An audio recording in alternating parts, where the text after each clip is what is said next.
केसरिया से मन जोगी हुआ रे, दिल झूमे देखो मतवारा हुआ रे, केसरिया से मन जोगी हुआ। हर पल मनाओ केसरी त्योहार। विमल, बोलो जुबान केसरी।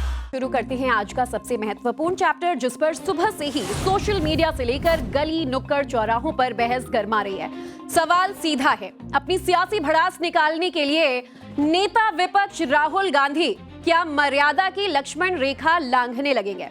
अपना राजनीतिक एजेंडा साधने के चक्कर में क्या राहुल गांधी अब जानबूझकर शिष्टाचार की हद पार करने लगेंगे? ये सवाल इस वीडियो को लेकर उठ रहा है, जिसे खुद कांग्रेस वायरल कर रही है।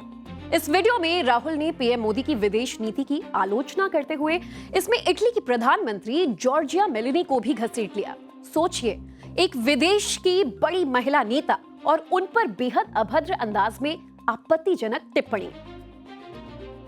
इनके माइंड में घुस गया कि फॉरेन पॉलिसी इज दिस। मैं तो बच्चे फिर रहा था।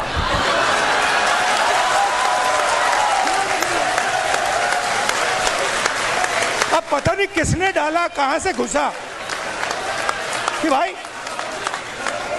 फॉरेन पॉलिसी का मतलब imagine the ignorance foreign policy. एक चीज पूछ सकता हूं? हाँ, मेलोनी समझ के तो नहीं पकड़ा था? I have not reached there yet. तो ये दिल्ली में कांग्रेस के कार्यक्रम का वीडियो है, जिसे मॉनसून सत्र में समापन पर बुलाया गया था और खास तौर से रचनात्मक कांग्रेस इस कार्यक्रम को नाम दिया गया।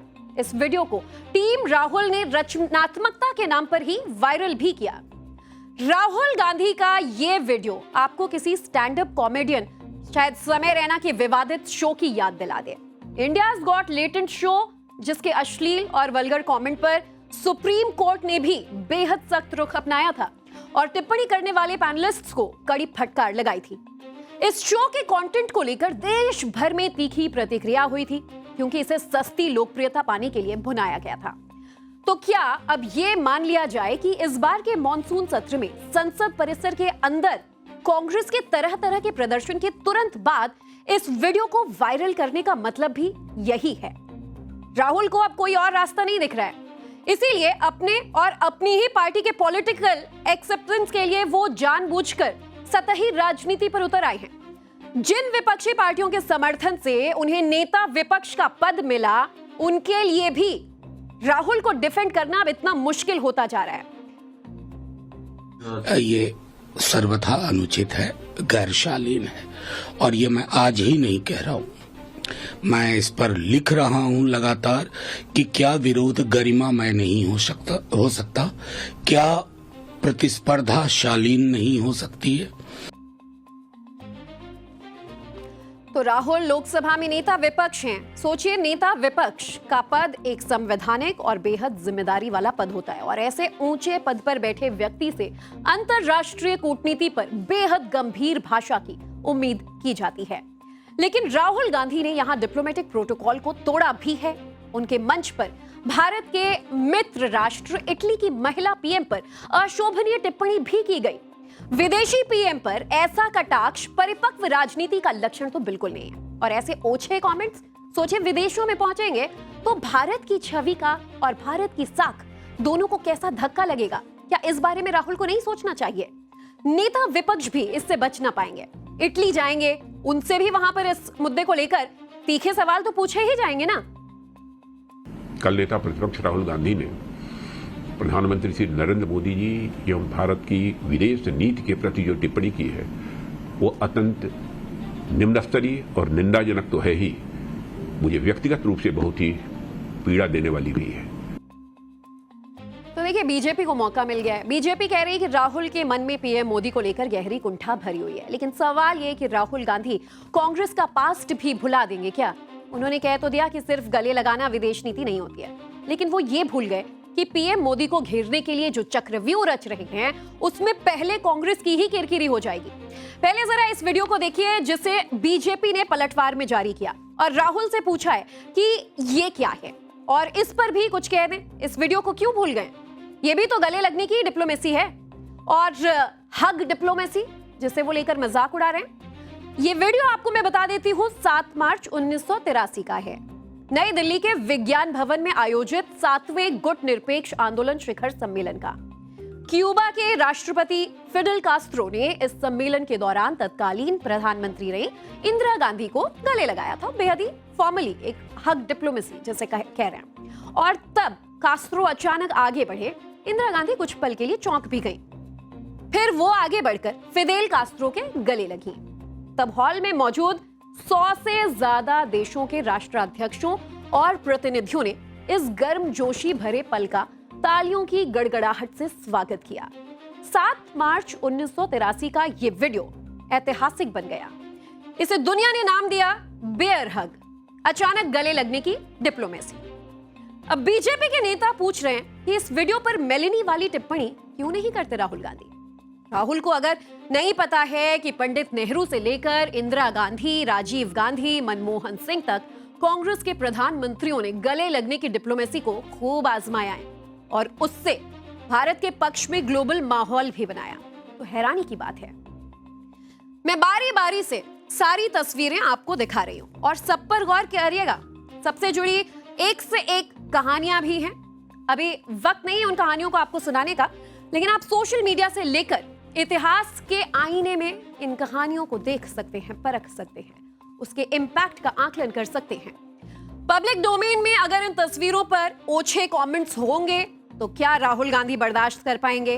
राहुल गांधी की तो छोड़िए, कोई भी कांग्रेसी ऐसे भद्दे, गंदे, अभद्र टिप्पणियां बर्दाश्त कर पाएगा क्या?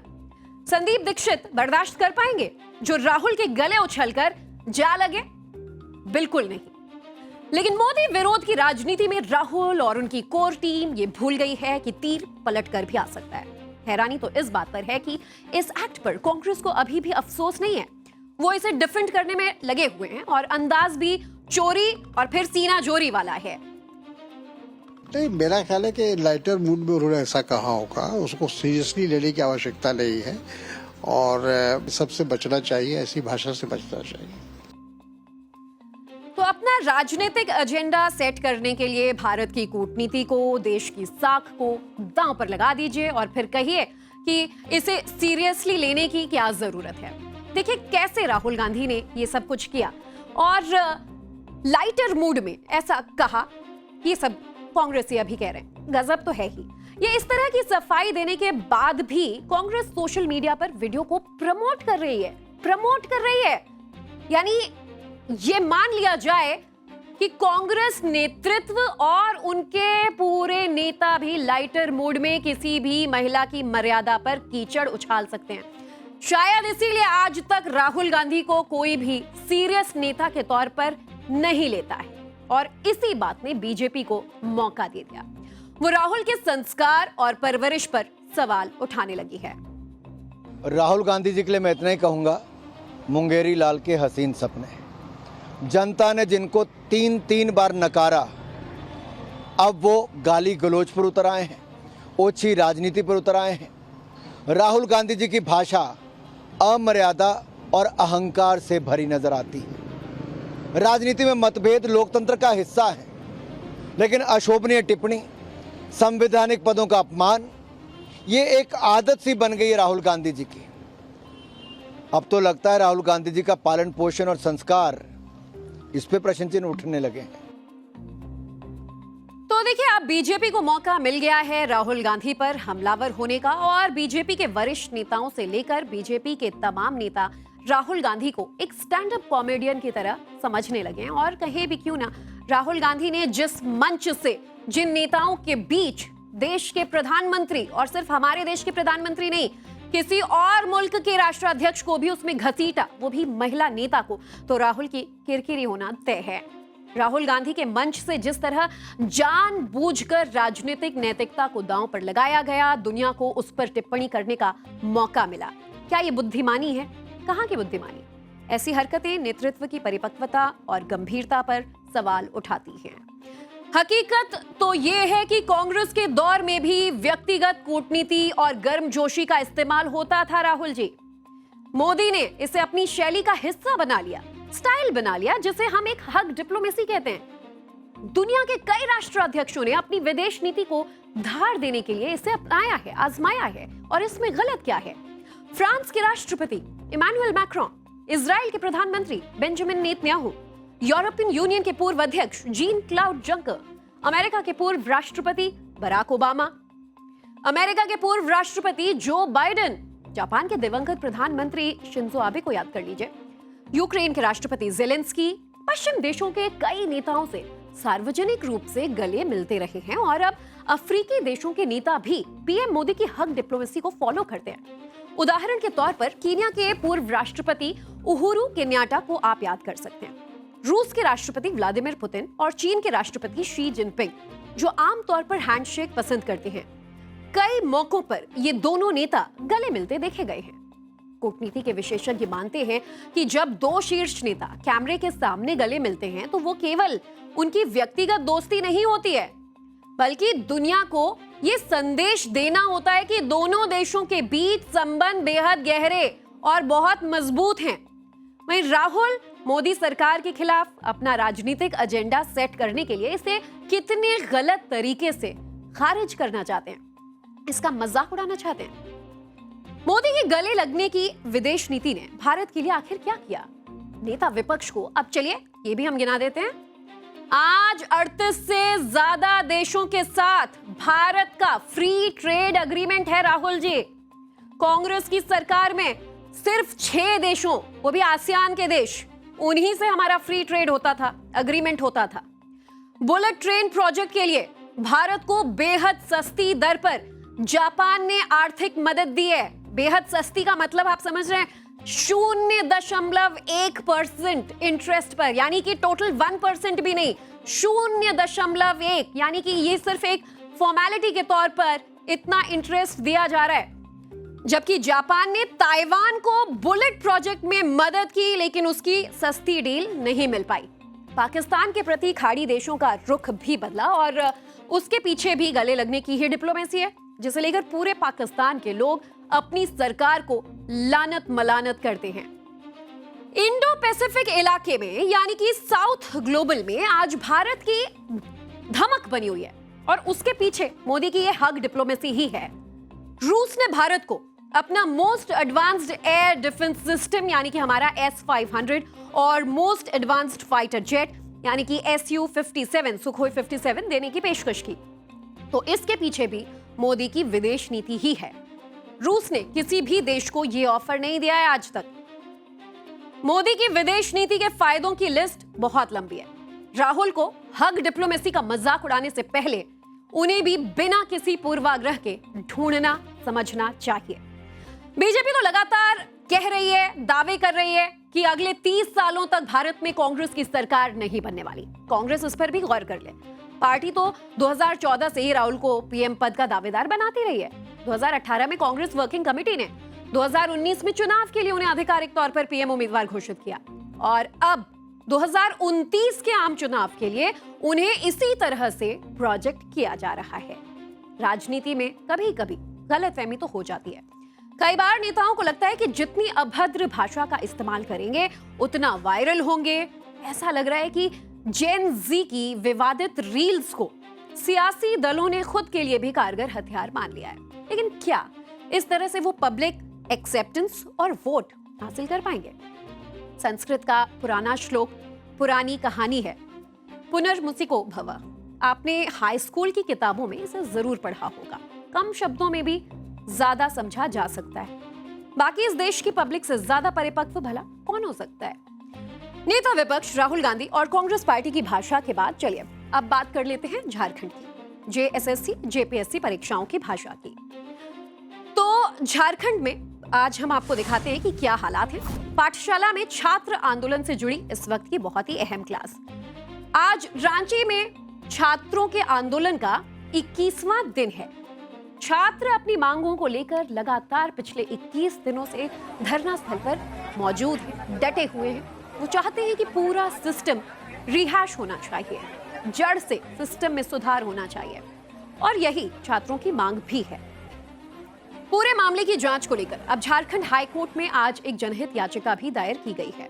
तो न्यूज की पाठशाला में हम लगातार झारखंड की सरकारी कॉम्पिटिटिव परीक्षाओं के बारे में बेहद अहम और बड़े खुलासे कर रहे हैं। आज उन खुलासों का चैप्टर 4 आपके लिए लेकर आई हूं। देखिए, टाइम्स नाउ नवभारत पर और न्यूज की पाठशाला में पिछले कुछ दिनों से लगातार हम झारखंड के इस पेपर लीक को लेकर चौंका देने वाले खुलासे आपके सामने कर रहे हैं और चैप्टर 4 में भी कुछ ऐसे ही खुलासे होंगे जिन्हें जानकर आप दंग रह जाएंगे।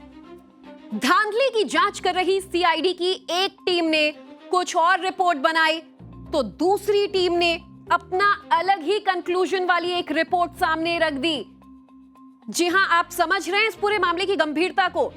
एक जांच, एक विषय, सीआईडी की 2 टीमें और इसी जांच को लेकर 2 अलग अलग रिपोर्ट्स। एक टीम के मुताबिक नेपाल जाकर कुछ छात्रों को जवाब रटवा दिए गए थे और वहीं दूसरी टीम ने भी कह दिया कि भाई कोई पेपर लीक नहीं हुआ।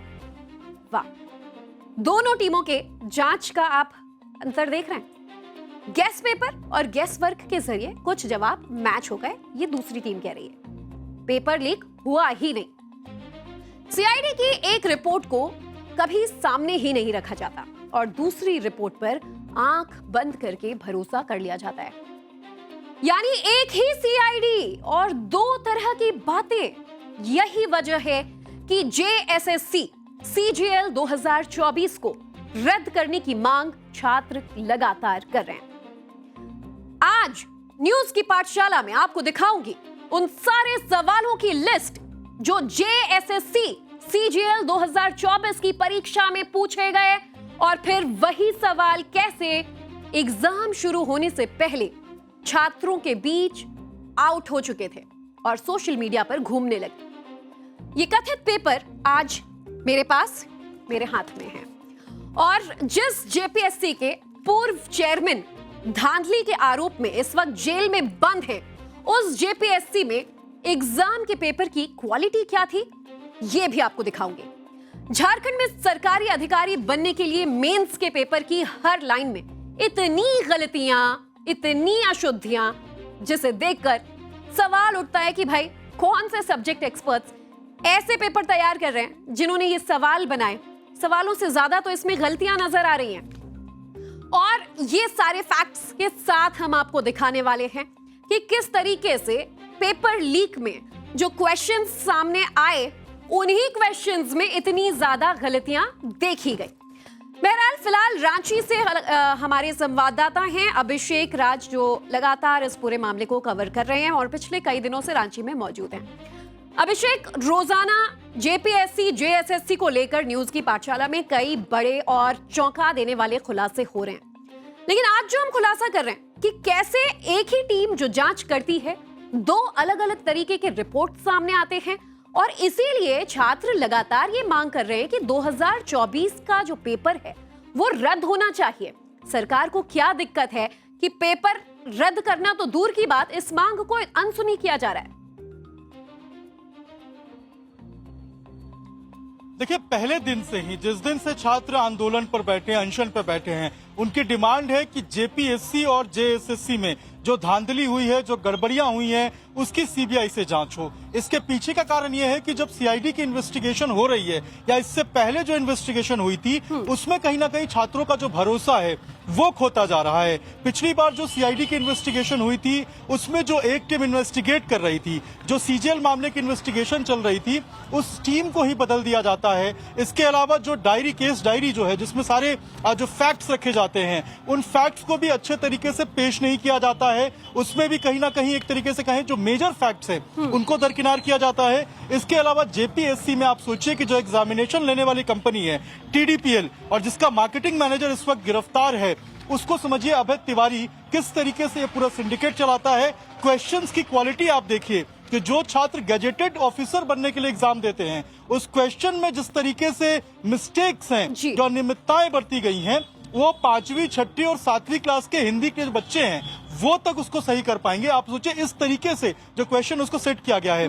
आप सोचिए कि जो एसीएफआरओ और बाकी जो एग्जामिनेशन है, उन एग्जामिनेशन में जो छात्र हैं वो सीबीआई की जांच की मांग इसलिए कर रहे हैं क्योंकि जो अनियमितताएं बरती गई हैं, इन अनियमितताओं में कितनी सच्चाई है, कौन कौन से लोग इसमें जुड़े हुए हैं, इन सबकी जो जांच है वो निष्पक्षता से हो जाए, इसीलिए वो सीबीआई की मांग कर रहे हैं। सीजीएल एग्जामिनेशन में भी आप सोचिए कि 22 तारीख को जो पेपर झारखंड सरकार कहती है कि हम एग्जाम रद्द कर देंगे, वो भी 2026 वाला, 24 का नहीं, लेकिन अभी तक ये नहीं मांग मानी गई है कि जो जांच है वो सीबीआई से हो।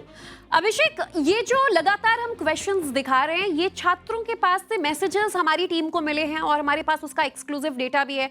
छात्रों के पास कब से ये मैसेजेस सर्कुलेट हो रहे थे? क्योंकि इस बात का विरोध अभी इस पेपर लीक के साथ नहीं किया जा रहा है, पहले से किया जा रहा है और सरकार की जानकारी में ये बात तब से थी, इसके बावजूद कोई एक्शन नहीं लिया गया। ये तो और हैरान करने वाली बात है। देखिए, निश्चित रूप से इन बातों को कहीं ना कहीं दरकिनार किया गया, क्योंकि आप सोचिए कि व्हाट्सएप के जरिए जिस दिन एग्जामिनेशन है उस एग्जामिनेशन के दिन ही सेंटर के अंदर जाने से पहले छात्र जो हैं वो दूसरों के जो चिट बना रहे होते हैं उनकी फोटो खींच लेते हैं। आप सोचिए कितनी सजगता के साथ छात्र वहां पर प्रोएक्टिव रोल दिखाते हैं। लेकिन जो एजेंसी है, इसके अलावा जो जेएसएससी है, वो कहीं ना कहीं कान में रुई डालकर सोई रहती है, उनको छात्रों की आवाज और सबूत दिखाई नहीं देती है। आप सोचिए कि जो एग्जामिनेशन में क्वेश्चंस मैच हुए हैं, एसआईटी और सीआईडी की जो रिपोर्ट है उसके हिसाब से ये गेस वर्क है, यानी कि किसी ने जो पेपर सेट किया, जो सेटर है उसको आकाशवाणी हुई, उसके दिमाग में आया और उसने कुछ आंसर्स लिख के व्हाट्सएप पे भेज दिया और वही आंसर्स जो हैं वो एग्जामिनेशन में आए। आप सोचिए, उसको गेस वर्क बताया जा रहा है, बिना प्रॉपर इन्वेस्टिगेशन के, बिना प्रॉपर एक तरीके से हम कहें तो सीबीआई की इन्वेस्टिगेशन के। इस तरीके से जो छात्र हैं वो इसको मानने को तैयार नहीं है और यही कारण है कि वो लगातार मांग कर रहे हैं कि जब सीबीआई की इन्वेस्टिगेशन होगी तब जाकर दूध का दूध और पानी का पानी हो पाएगा। ये समझ गए हैं अभिषेक की the government is just fooling around with them.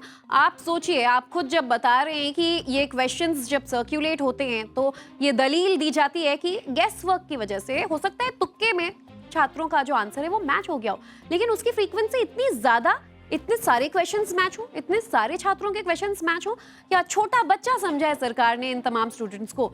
अभिषेक, सवाल इस शीट को लेकर भी उठ रहा है। ये जो मेरे पास पेपर आप देख रहे हैं, इसमें क्वेश्चंस जो छात्रों से पूछे गए थे, पहला क्वेश्चन मैं पढ़ के सुनाती हूँ। ये मेंस का क्वेश्चन है, गौर करिएगा, ये प्रीलिम्स नहीं है, ये मेंस का, यानी कि जो बच्चे प्रीलिम्स देकर अगले राउंड तक पहुंच गए उन्हें किस तरीके के क्वेश्चंस का सामना करना पड़ रहा है। भारत में 1857 के विद्रोह की महत्वपूर्ण घटनाओं का आलोचनात्मक रूप से अवलोकन करें। ये सिर्फ एक क्वेश्चन मैंने पढ़ा है और इस पेज पर 3 ऐसी लाइनें हैं। True critically major events of the 1857 uprising in India. अब इस सेंटेंस का क्या मतलब बन रहा है ये तो शायद पेपर सेटर्स ही बता पाए या सरकार ही बता पाए। सवाल अभिषेक, जैसा कि खुद आपने बोला, पेपर सेटर्स जो कि इतने बड़े एग्जाम का मेन पेपर सेट कर रहे हैं, इसके शब्दों में, इसके सेंटेंसेस में ग्रामेटिकल मिस्टेक के साथ साथ तमाम स्पेलिंग मिस्टेक्स देखे जा रहे हैं और फिर वो एक्सपेक्ट करते हैं कि जो छात्र मेन का एग्जाम देंगे ये बिना किसी सेटिंग के पास होंगे, वो बड़े बड़े अफसर बनेंगे, अधिकारी बनेंगे राज्य के।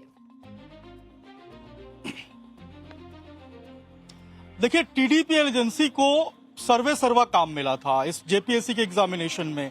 अब जब अभय तिवारी की गिरफ्तारी हुई है, बाकी लोग जब गिरफ्तार हो रहे हैं तो कई चीजें जो हैं वो निकल के सामने आ रही है, खुलासे हो रही हैं। आप सोचिए कि जो गैजेटेड ऑफिसर की एग्जामिनेशन होती है, या ऐसा एग्जामिनेशन नहीं है जहां पे आप क्लर्क बन रहे हैं या कोई और ग्रुप डी का एग्जामिनेशन है, गैजेटेड ऑफिसर के एग्जामिनेशन में आप इस तरीके से क्वेश्चंस में अनियमितताएं देख रहे हैं।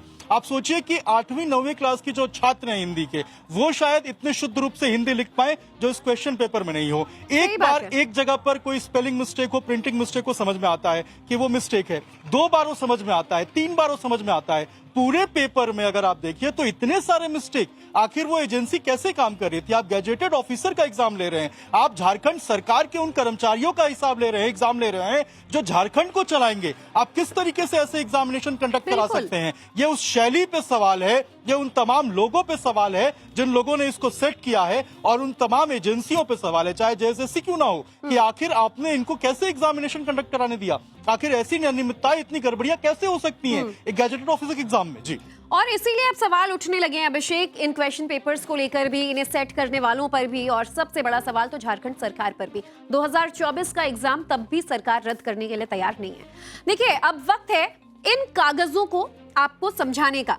पाठशाला में वो भी जरूरी है कि आप जाने कि हमारे पास ऐसे कौन से एक्सक्लूसिव कंटेंट हैं। दर्शकों, बहुत ध्यान से सुनिएगा, पूरा खेल आपको समझाती हूं, समझते जाइए। तो न्यूज की पाठशाला में हमने आपको पहले बताया था कि डीआईजी संध्या रानी की अध्यक्षता वाली एसआईटी की टीम ने पाया था कि जेएसएससी सीजीएल 2024 के एग्जाम में पेपर लीक हुआ था, जिसके तार नेपाल से जुड़े थे और पैसों का लेन देन भी हुआ था।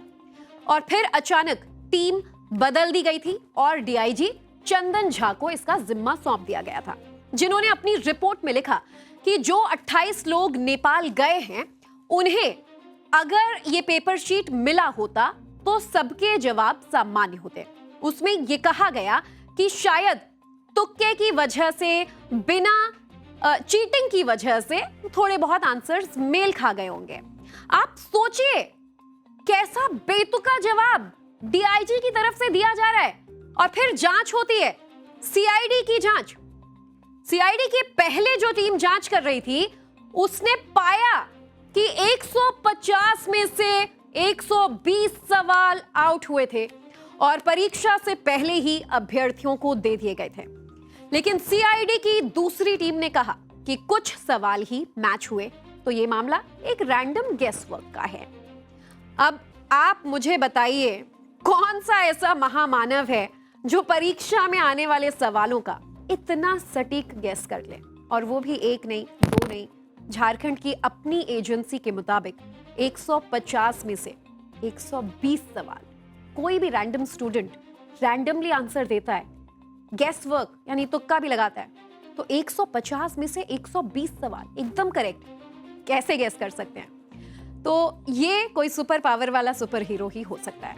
हमारी एक्सक्लूसिव पड़ताल में खुद हमें जेएसएससी सीजीएल 2024 के क्वेश्चन पेपर्स के पूरे 65 ऐसे सवाल मिले।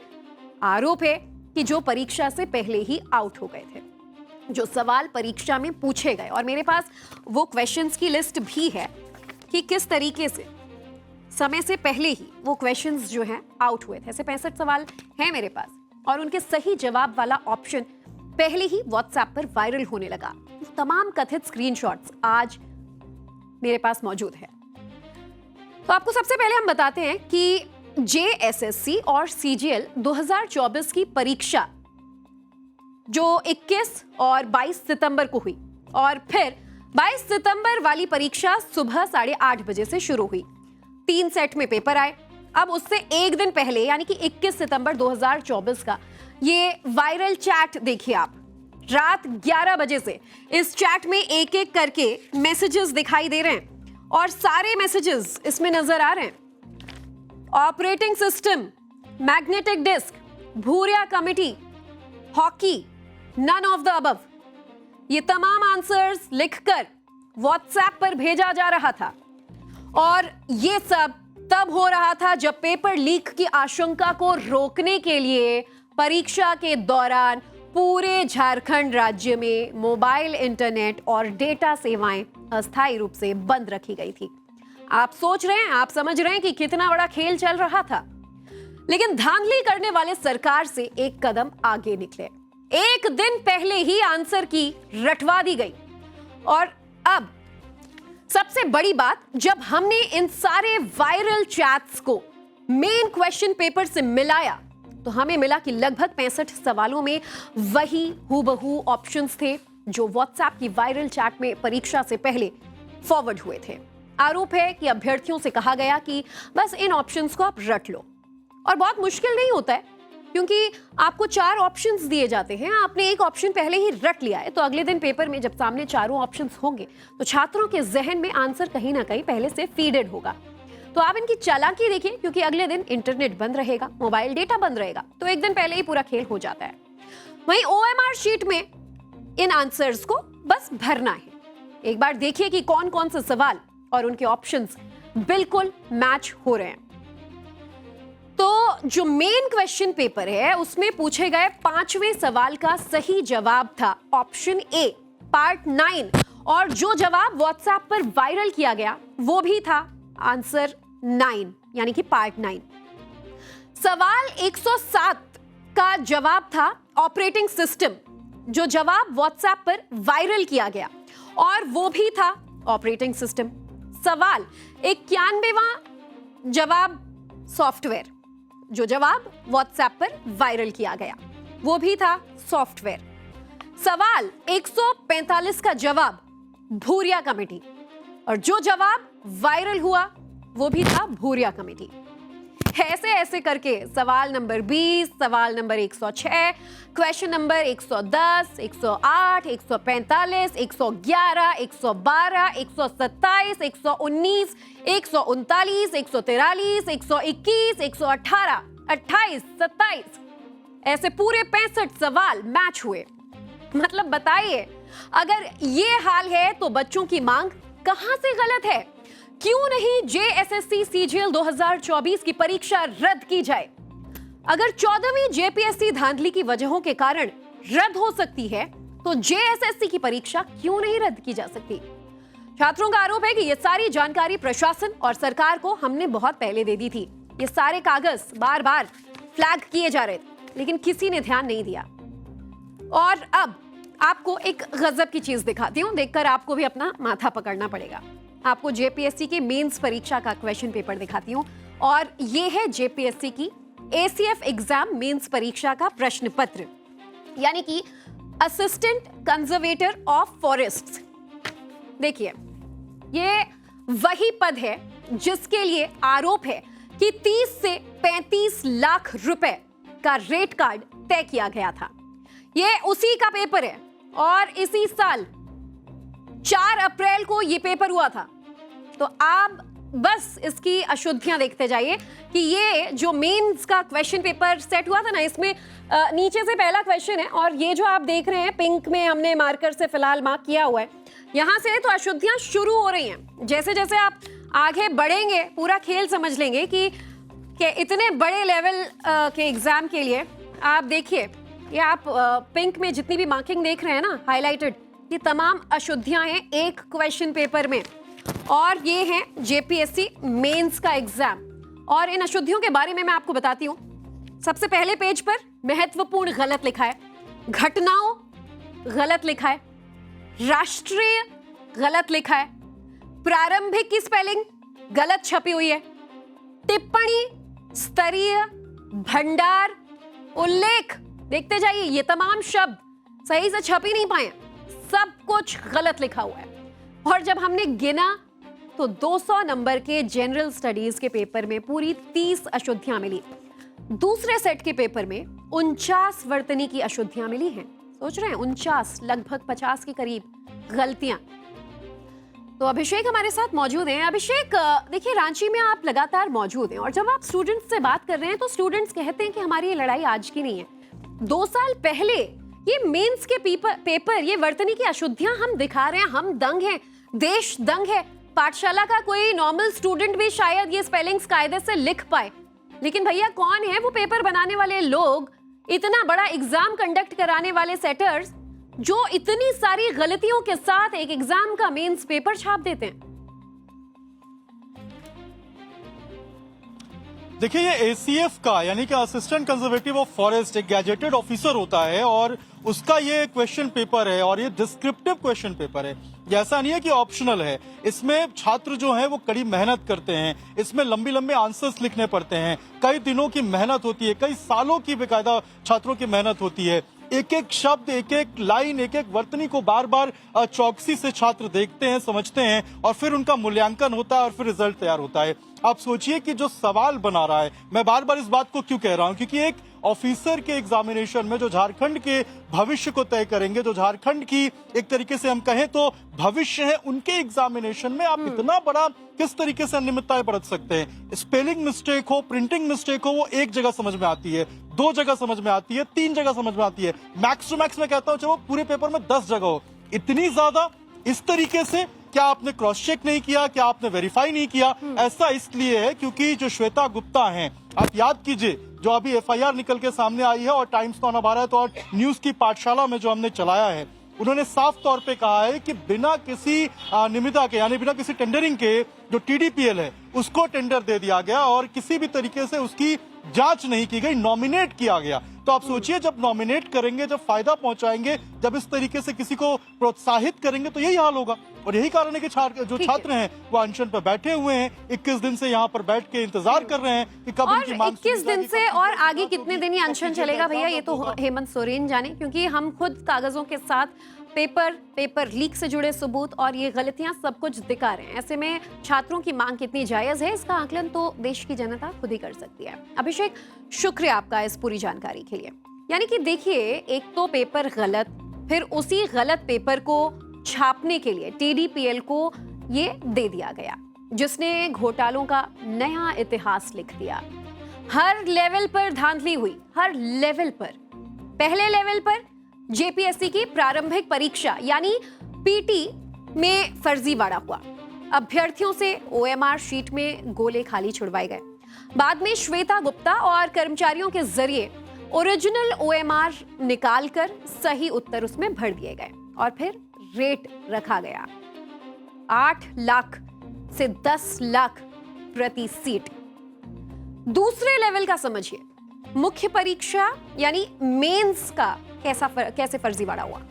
रांची के हरिओम टावर के फ्लैट्स में अभ्यर्थियों को बैठाकर, बाकायदा एक रेंटेड फ्लैट में अभ्यर्थियों को बैठाकर उनसे आंसर्स लिखवाए गए और कॉपियां बाहर भेजकर चेकिंग करने वाले प्रोफेसर से साठ-गांठ करके नंबर बढ़वा दिए गए।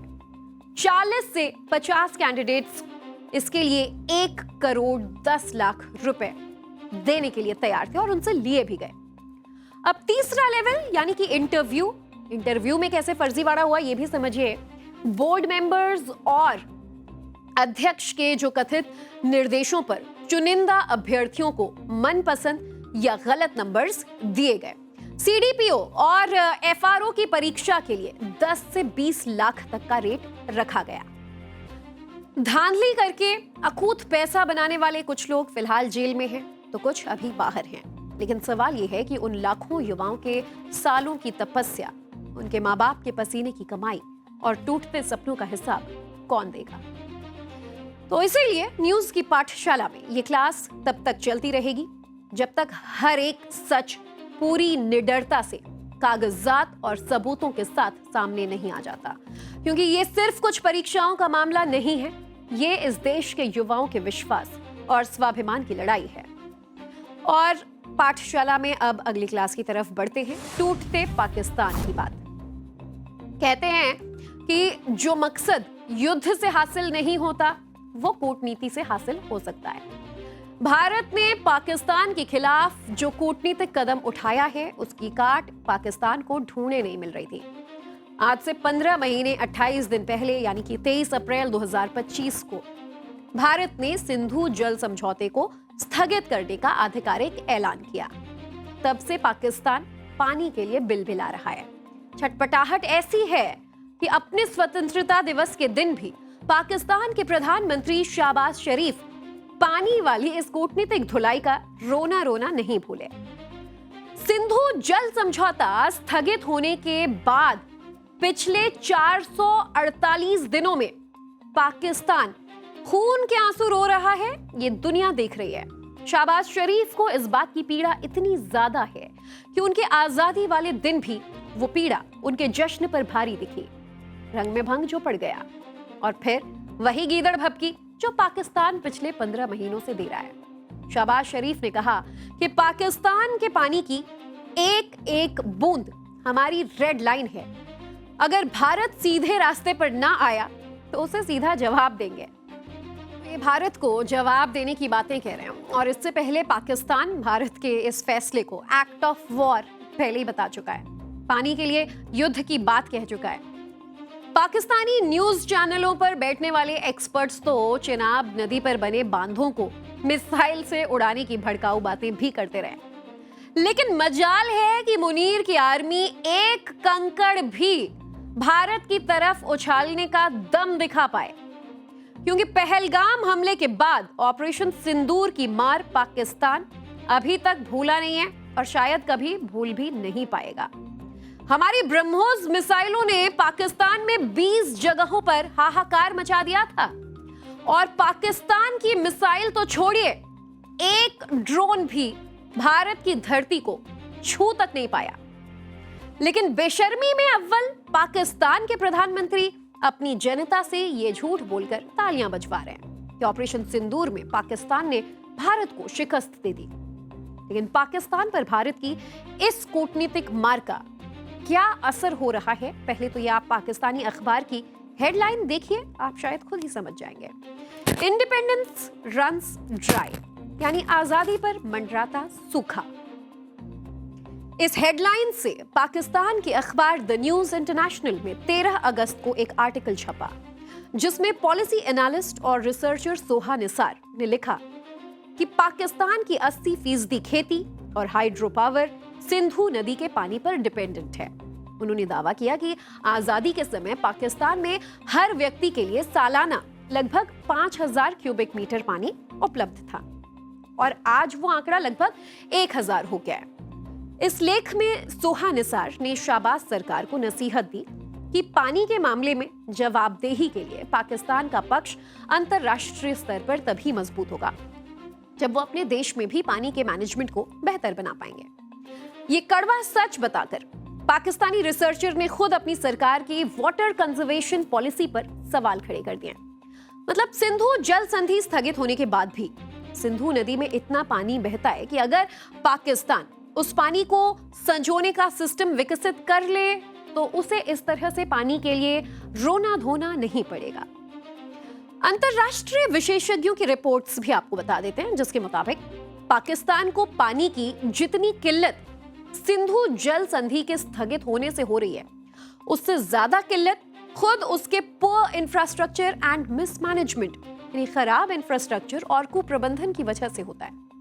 पाकिस्तान को मिलने वाले पानी का 50% से ज्यादा हिस्सा उसके खराब कैनाल सिस्टम, यानी कि जो नहर तंत्र होता है, उसकी वजह से या तो बर्बाद हो जाता है या फिर अरब सागर में बह जाता है, क्योंकि उस कैनाल को मैनेज करने का कोई प्रॉपर सिस्टम पाकिस्तान में रहा ही नहीं है।